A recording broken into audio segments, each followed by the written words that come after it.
Hello, everybody, and welcome back to yet another cast. Guys, today I have for you an epic game, an epic match between EXE and Race.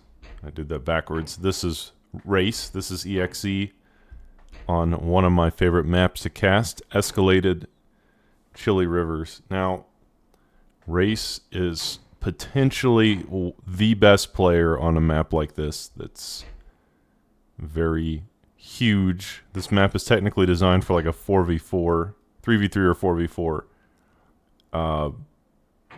Only a madman would play this map in a 1v1 setting. Who does this? Who on earth would want to do this map 1v1? You'll give yourself carpal tunnel. Don't try this at home, my friends.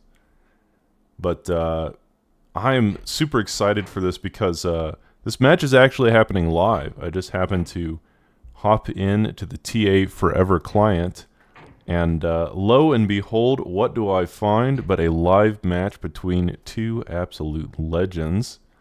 And I just felt that I would be doing a disservice to the community if I didn't cast this. Now, one thing I will say is that Race is nigh unbeatable on a map like this. Even Harold would struggle against Race on a map like this. And in tournaments that the 1v1 tournaments that we've had, we typically do not do maps like this because they're just so big. This is more of a team map. Look, you've got two islands.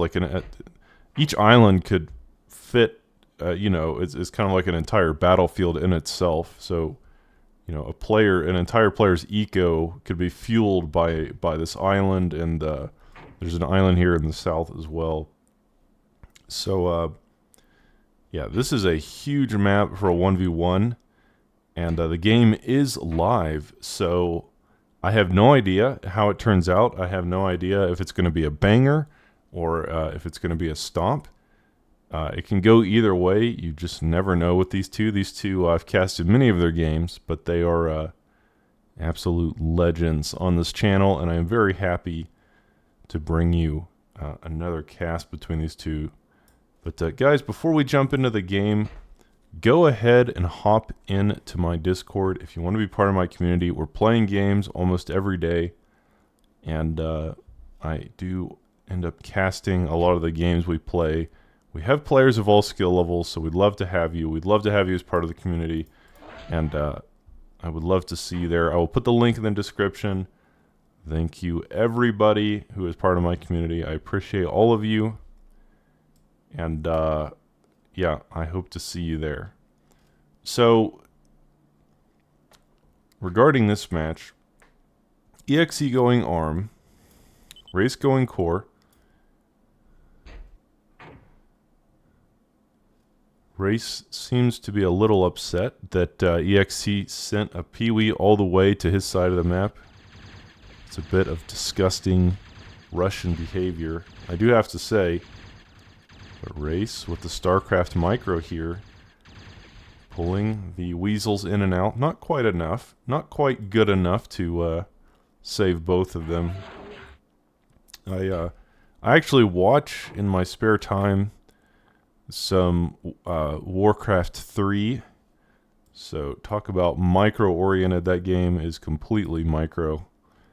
And compared to that, this game feels a little bit just like sending armies of robots at each other and letting them explode and destroy each other in mass numbers. It's nowhere near as sweaty or micro-intensive. But that's part of the reason I love it as a caster. I do love seeing giant robot armies clash and destroy one another in kind of glorious and unceremonious ways. Is everything that Total Annihilation, I think, was meant to be about. I did do an interview with Chris Taylor. It's actually not on my channel. I should probably clip it and put that interview I did with Chris Taylor on my channel, where I asked him some questions about his vision for the game and the sequels and things like that. But it is clearly the case that this man, the man who created the man that was the mind behind the Total Annihilation and Supreme Commander series, had he had Michael Bay style action on his mind, and I think Escalation has hopefully kept the spirit of that alive pretty well. But can this game keep the spirit of that alive? Can this game produce the kind of results that we want? I would almost go so far as to say that EXE is trolling a little bit. Of course, when is EXE not trolling? When is EXE ever playing a truly standard game? He went K-Bot first. It seems a little strange on this map. I'm not saying it can't work, okay, my viewers? Don't get angry with me. I didn't say it couldn't work. I just said it's a little strange. And it's a huge map, so vehicles, typically what the average intellectual player, the refined gentleman would obviously go vehicles first, but EXE far from average in this community. He is going to make his own meta, which happens to be the Rocco meta, going K-Bot's second as well. So Race went vehicles into air, into K-Bot. Vehicles, air, K-Bot. EXE is on 2 K-Bot labs. So that is one thing I do love about Escalation, especially in 1v1s. Just the amount of tech choices you have as a player is so impressive, and it creates for a ton of variety and dynamic gameplay, because it's not obvious that you would go to K-Bot labs or a vehicle plant into an aircraft plant into a K-Bot lab, as Race has gone. You could quite easily have gone hovercrafts. You could have gone naval. You could have gone to T2 on K-Bot vehicle or air. I mean, it's really, the world is your oyster. There's no really... Oh, excuse me. Looks like EXE went naval second and then K-Bot third. So I think that just proves my point. I love this game. I love how there is just no right or wrong way to play it. Oh, I actually wouldn't go that far. There's definitely a wrong way to play it. Just watch some of my games. That's the wrong way to play the game. But yeah, EXE, naval second. That's an interesting choice. And hovercraft fourth. These players are all over the place, but it makes sense. I was about to say, it surprises me that EXE would go naval second, because the ships can only traverse their pond on their side of the map. So this naval yard will only be able to affect this pond. So if EXE wants to affect the north pond, he would have to build another naval yard. So that's why I was surprised that he didn't build hovercraft, because hovercraft can obviously move to this side of the map and build up there. But not saying that naval is the wrong choice. We've obviously seen on this map, I think maybe the last game I casted on this map, I was like, yeah, I think naval is kind of garbage on this map. And then the players just made me eat my words completely. And so there were demands for my resignation, as if I was some kind of politician that had made some world-ending gaffe there. And, you know, I certainly would not fault anybody. EXE on air fourth and maybe hover fifth. But Race actually has beat him to the air finish line or what have you much earlier. So Race will have map control here with of the skies. Race will have aerial dominance in this game. EXE with a couple jet throws. He is ready for Race's Avenger shenanigans. But anyway, yeah, what I was saying was that because Race got to air first, he will have air supremacy. And also because Race went air first, you can see he's got his construction planes, almost said seaplanes, but no, just construction aircraft all over the map, taking metal spots, building missile turrets. And yeah, so having air control is really important. As you can see, Race is already getting a better foothold on the map and has this aerial supremacy with a lot more fighters, which will allow him to harass, as he is here, and it will allow him to push EXE off of the map with his own fighters and construction aircraft. Race making a little bit of a mistake here, putting all of those instigators into a corner, and EXE with this one marquee, a single mobile radar K-bot, will allow him to see that. I think Race was trying to hide his army there, and then maybe once EXE had passed the threshold, swing around and do a bit of a flanking maneuver. But hold that thought, because Race is building mines. We don't see mines often at all, but Race seems to be the only player that I cast that consistently uses them. But he's got to be careful. This mine layer is way too close to the front line. He only got about, it looks like, 3 mines down, but the mine layer will survive for now, so putting up more, and Race with some MAKs. As you can see, Race attempting the flanking maneuver that I was referring to. That is how you have to deal with Rockos on T1. You cannot just throw units at them. You really need to flank them with vehicles to be successful. But now, EXE on a respectable air force of his own. But Race's flanking maneuver will kill most of that Rocco army. And I am very interested to see how the mines play out this game. One thing I will say is that the reason that we don't see mines as much in escalation is because it is such a burden of micro. So in addition to everything else that you're doing, you know, moving your army around, taking over the map, building structures, building units, and you know, microing every single construction K-bot you have, and you know, flying your air force around and everything else, you know, to add to all that, the tax of putting mines on the map, you know, that may or may not end up even being useful.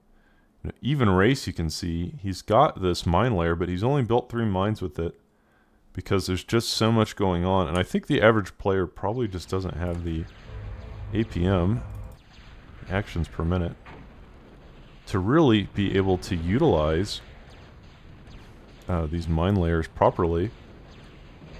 And but Race, obviously, one of the highest APM players we have for sure. I mean, we can't measure APM like you can in StarCraft, but just based on what we can see on the screen, you can tell that Race is clicking everything a mile a minute, and now using this spoiler, which again we hardly ever see, to build even more mines. And I really want to keep an eye on this because I want to see if the mines, I mean, we so rarely see them, it's hard to even tell what they do or if they're going to have any impact on the game at all.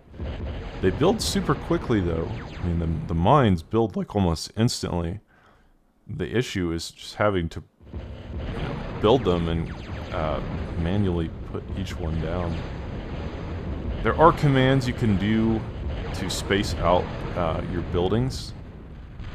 So instead of creating buildings in a straight line, so like this, instead of building structures in a straight line like that, you can actually, there's commands that you can do that will let you, oh my god, that lets you, like, space them out, like at a different, oops.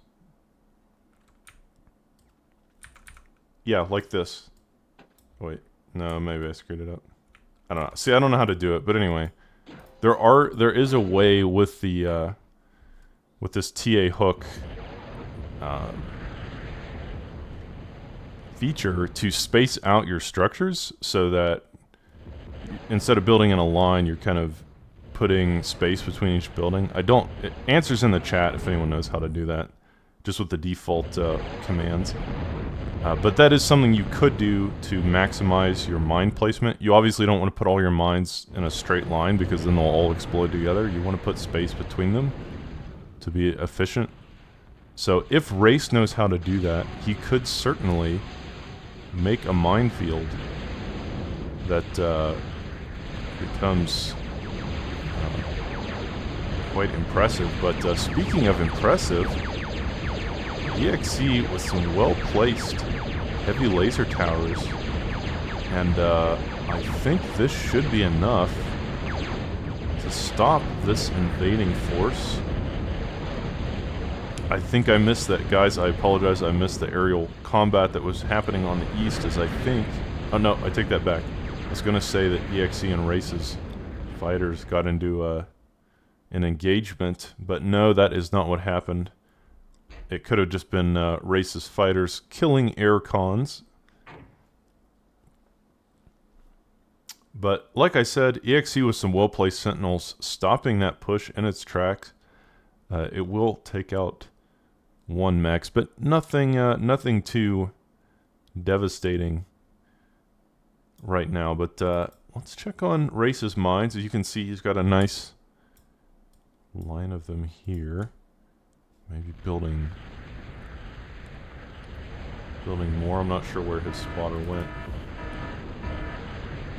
But now EXE with the shipyard in both ponds, throwing out Mariners, the anti-air T1 anti-airship. Guys, I will say the Mariner on T1, it's respectable anti-air. It's, you know, it does its job. It's not anything groundbreaking. Race with some nice nano blocking here. Can he keep this construction vehicle alive long enough to let the LLTs finish off these Rockos? It looks like he can. But anyways, what I was saying is that the Mariners are pretty decent. I mean, they're decent enough against air on T1, but the T2 anti-air is absolutely insane. It's the Rangers, or the Archers, I think is what they're called. Those will eat planes and chew them up and spit them out. But now EXE, a large enough air force, perhaps kill all these missile towers, but Race not going to let him do it for free. He'll bring his own Avengers to stop this, but EXE with his trademark airplay. Race in the chat. The Psychoblot. Not very happy with the amount of air that EXE is building, but who is EXE if not a resident air player? He will not allow Race to just have control of the sky in such a brazen fashion. Look at all of these freedom fighters. There's so many, and there is some air defense, but not enough, not nearly enough. EXE taking over the skies, ruling from the air, death from above, my friends. This Race is losing everything, and really has very little counterplay with his poultry. Oh my god, that Geo died in one pass. So EXE making Avengers look overpowered. Please nerf Wotan. Very nice. Very nice by EXE. Ruling from the skies, and I was going to mention a couple seconds ago that if you look at the bottom left here, Race was ahead by about 20 metal just 2 minutes ago, but EXE equalizing that. EXE on a rampage here. What do you even do about this? EXE probably making Race want to quit. I mean, Race was no slouch. He built tons of pulverizers all over the map, taking out another Geo in one volley. Good God, EXE. Put it away, sir. Another Geo going by the wayside, or it will be soon, I think. As all of these island expansions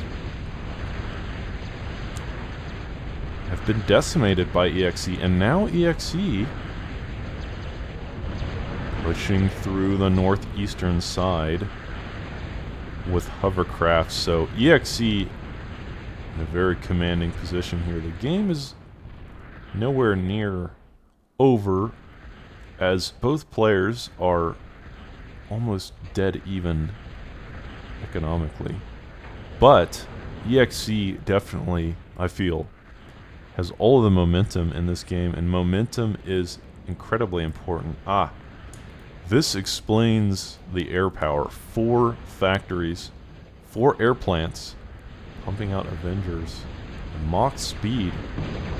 Truly, EXE with that Russian production power, making the making fighters look overpowered, and also pushing through with these hovercraft, causing a lot of pain for his friend Race, and taking control of at least the southeastern pond and island.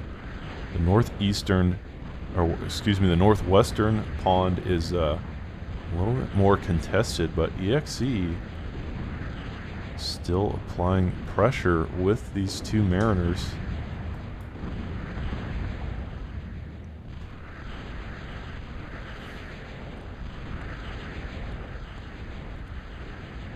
But let's go ahead and look at the bases for a second and make sure we're not missing anything crucial. Race in his typical macro style, already upgrading his mexes to T2. So he's gone advanced vehicles. And EXE, of course, he is on those 4 aircraft plants. I'm sure he's gone T2 somewhere. Okay, so he's going advanced K-bots. That will be the Pokemon evolution he chooses. He's got the Blastoise option. Is EXE going the Charizard route? This is the selection he has made in building Zeus's. EXE seems to like Zeus's. They're very good, especially at the early T2 phase. They have a lot of damage. They're just really well rounded, you know. They have a lot of health, range, and damage. Being kind of the arm equivalent to the can, but I think significantly faster than the can. But Race has built some of these Crocs. I think they were buffed in the last patch, so this unit, we don't see enough of it. The problem with the Croc is that they have no torpedo or kind of underwater weapon, so they will be used exclusively on land. Once they can surface and get to the top. EXE should know about this now. I think EXE probably does know about this. And there's not enough Crocs here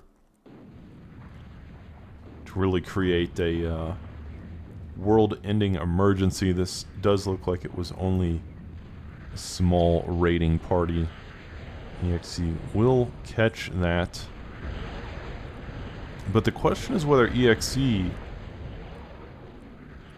wants to take his naval advantage and actually push it to the next level and maybe even go T2 naval.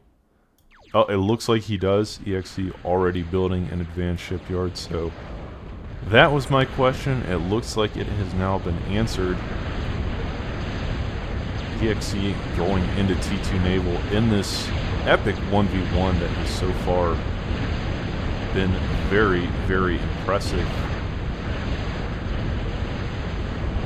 EXE total air control, nice use of defenses as well, upgraded Geo and some Sentinels, and now that all of those slashers are gone, EXE is going to push back this attack.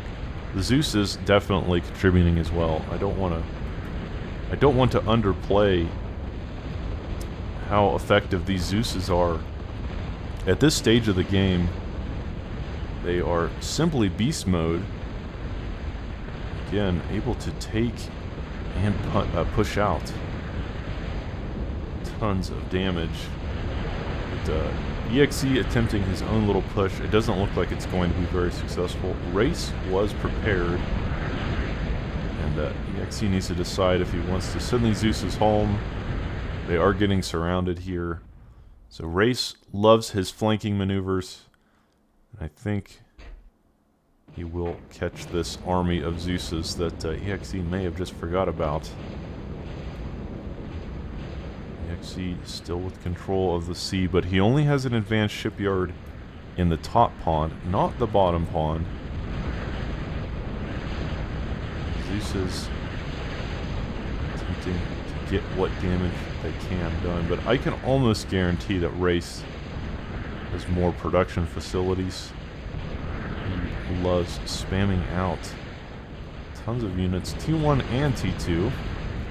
That is Race's style. Some players wants to go to T2 to stop building T1 completely, but not Race. A lot of players will just reclaim their T1 factory to get to T2 more quickly, but Race will generally keep his T1 factories and just keep pumping out more cannon fodder for his armies.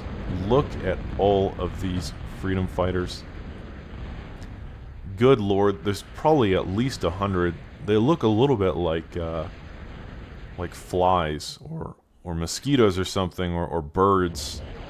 When you have such a huge number of like birds or insects that it's almost like they've got these migrating patterns happening here. It's actually really impressive, and I wish EXE would build some air repair pads to increase the longevity of his fighters.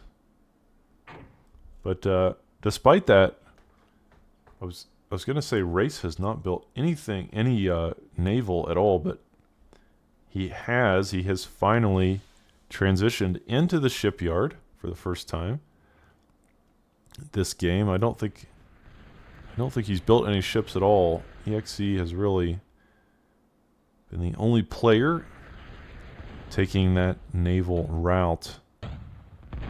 But Race not content to allow EXE to control the sea like this. However, EXE is on T2 ships. The only problem with T2 ships is they're very expensive.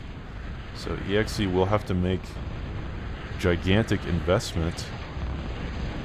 Now pushing through the west side, and these mines are still here. We'll have to see if they come into play at all. So far, the mines have done nothing, which is a little sad. But if we look at the economy here, it's very even.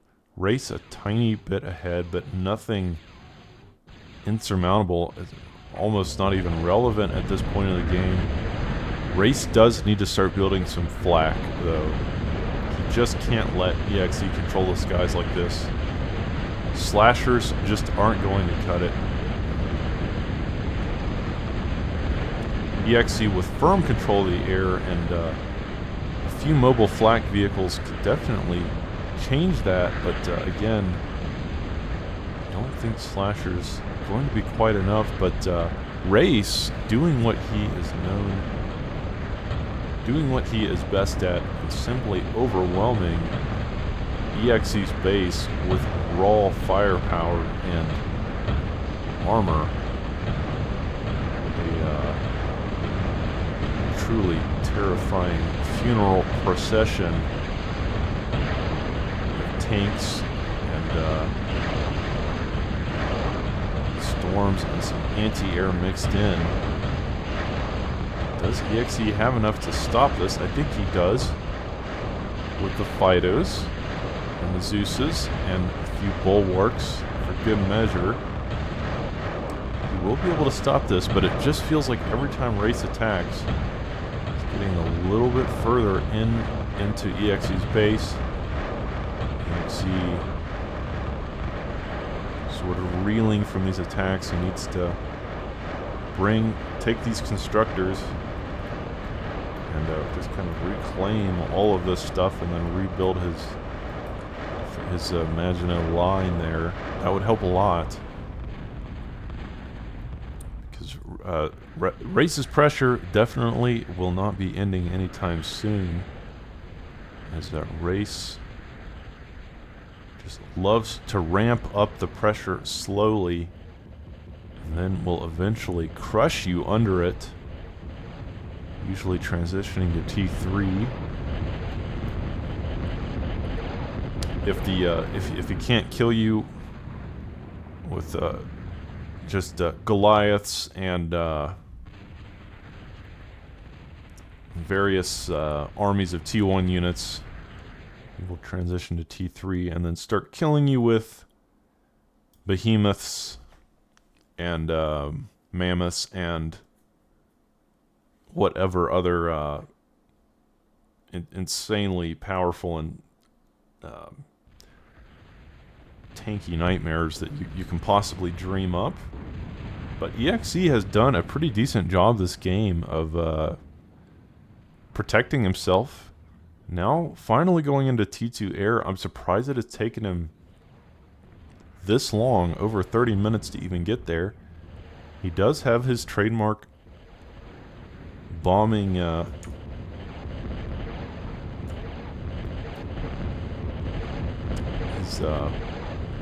bombing army, or what is it? Words are hard, guys. He's got his armada, his flying bombing circus. EXE and the cast we did together told me that if he isn't building bombers somewhere on the map for this purpose, he's trolling. This is just something that is part of EXE's style. It's part of his gameplay. It's what we expect to see. And it is what we love to see as well. So, on 4 aircraft plants, looks like a couple of them not even operating. EXE deciding to switch his eco onto other things, but he really needs to use his metal here.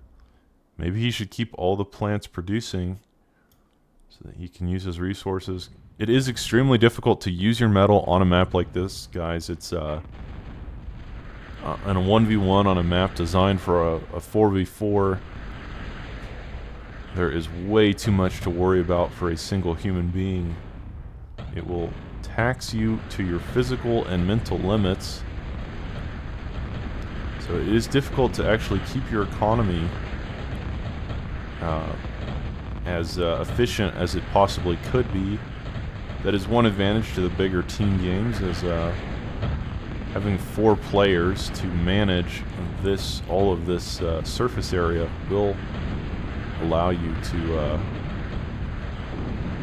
have a lot more agency and your ability to control your economy. But see here some Gimps. Race was attempting a Gimp attack, but that will be pushed off. And Race with some nicely placed immolators as well that will make any kind of advancement onto that beach here very, very difficult for EXE,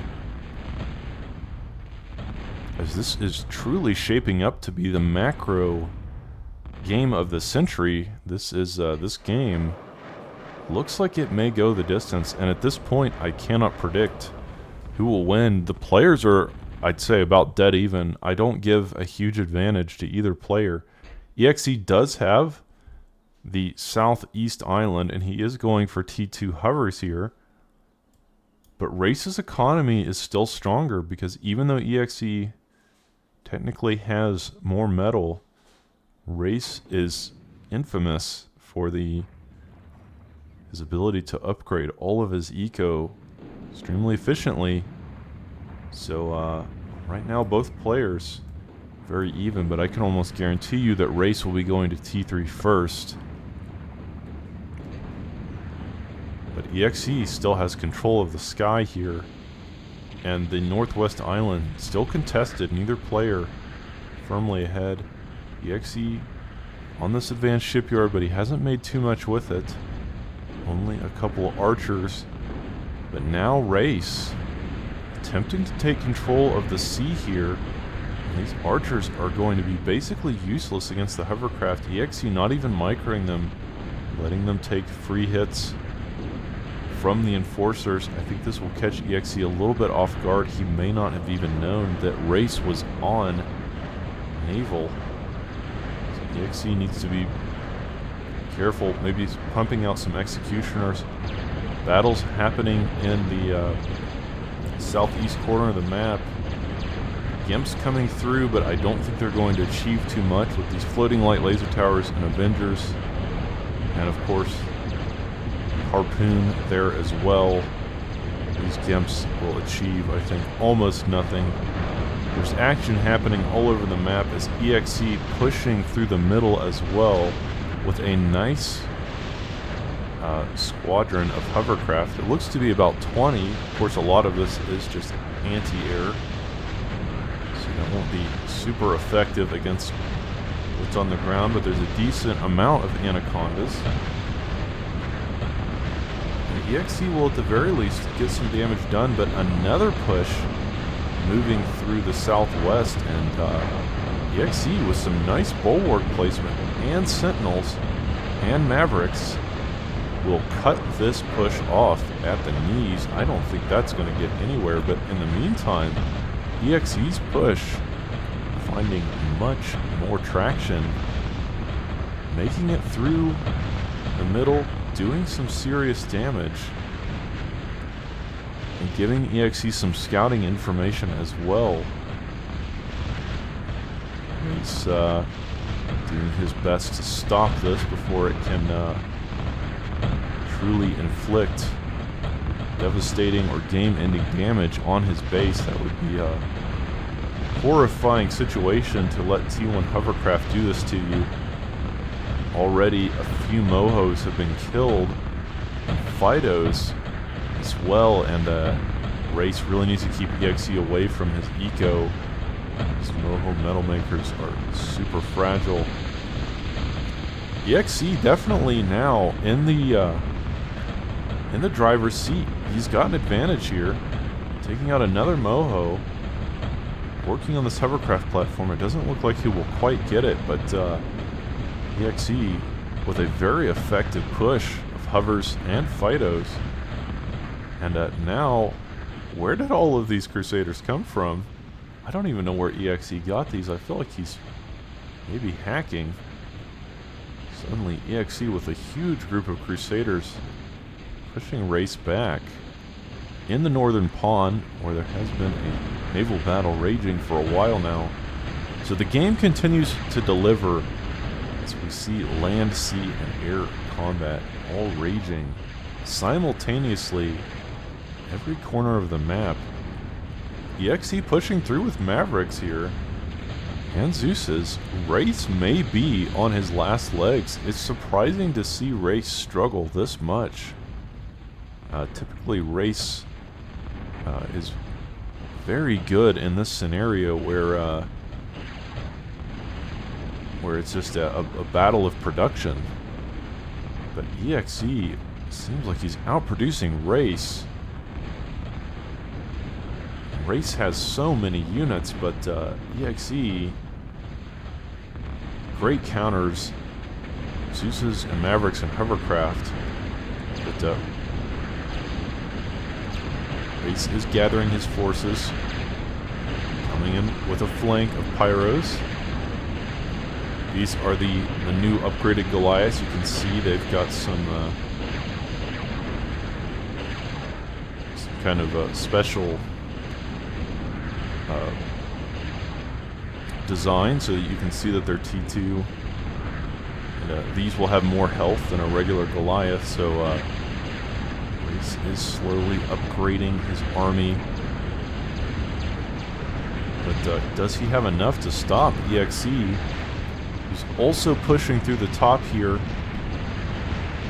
These Crusaders have made it to the front. He does have a nicely placed archer to try to deal whatever Race wants to send at him from the sky.